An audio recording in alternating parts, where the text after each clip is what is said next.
Hi friends, இன்றைக்கி நம்ம என்ன பார்க்க போகிறோம் அப்படின்னா புளி தண்ணி வந்து நம்ம வீட்டு ஸ்டைலில் எப்படி பண்ணலான்னு பார்க்கலாம். ஃபஸ்ட்டு எண்ணெய் ஊற்றி கடுகு போட்டு அதுக்கப்புறம் கடுகு பொரிஞ்ச உடனே வெந்தயத்தை போட்டுருங்க. கருவேப்பிலை, சின்ன வெங்காயம்,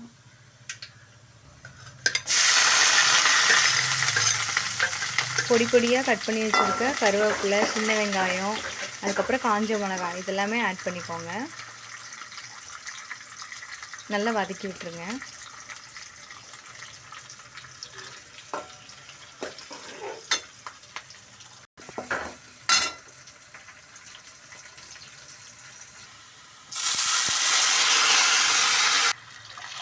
புளி கரைச்சி வச்சுருக்க தண்ணியில் அதாவது பார்த்திங்கன்னா அது கூடயே வந்து கல்லுப்பு சேர்த்து கரைச்சி வச்சுக்கோங்க.